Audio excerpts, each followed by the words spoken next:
Bonjour, nous sommes actuellement au Festil Canal à Roubaix. Bonjour Audrey, vous êtes l'organisatrice de cet événement. Est-ce que vous pourriez tout d'abord vous présenter, s'il vous plaît? Alors moi je suis Audrey Dutoit-Brimo, je suis la co-directrice de la Maison de l'eau, de la pêche et de la nature depuis une quinzaine d'années. Une association agréée pour la pêche et la protection du milieu aquatique. Donc ce festif canal aujourd'hui met à l'honneur toutes nos missions quotidiennes, aussi bien la pêche comme une discipline sportive. Aujourd'hui, démarrage des Jeux Olympiques. Nous, on fait une grosse olympiade de pêche aujourd'hui avec 3 techniques. La pêche au cou et la roubaisienne, qui pour nous a une valeur patrimoniale parce que c'est une pêche qui a été créée à Roubaix.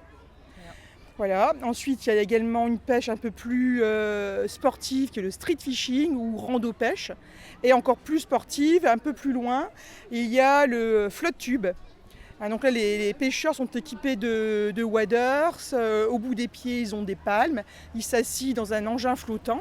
Et puis, ils actionnent les palmes et se déplacent à l'envers.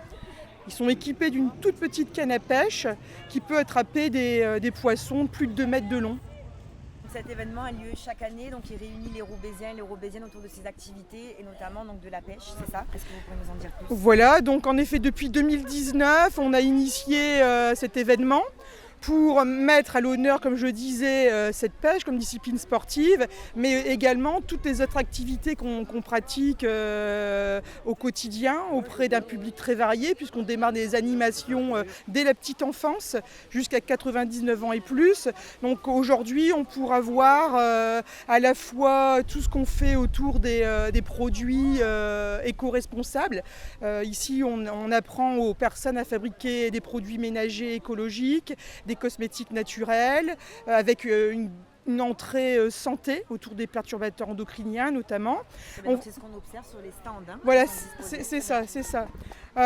Ensuite, quand on rentre dans le jardin qu'on a préservé, donc à la base c'était une friche qui était envahie d'une plante invasive qui s'appelle le Buddleia, autrement connu sous le nom de arbre à papillons. Donc nous, on l'a transformé en jardin écologique. Et donc dans le jardin, aujourd'hui, on met à l'honneur les oiseaux, avec un stand dédié, et ensuite un autre stand sur la macrofaune aquatique. Donc en fait, tout ce qui se trouve sous l'eau, qu'on ne voit pas, mais qui est vraiment d'une richesse inestimable. Ensuite, on a invité aussi des partenaires, comme le Jardin de Chlorophylle, qui fait une animation autour de la dégustation du miel. On a la recyclerie sportive, qui permet de fabriquer à l'aide d'un vélo smoothie un smoothie qu'on peut déguster. Il y a la ville de Roubaix qui est là aussi avec Intracité pour mettre en valeur le futur parc naturel urbain du canal. Et puis dernier stand qui est là-bas, c'est notre stand sur les plantes sauvages comestibles. Donc c'est un espace où on peut déguster des plantes sauvages qui se mangent et qui ont plein de vertus en termes de nutriments et en termes de phytothérapie aussi.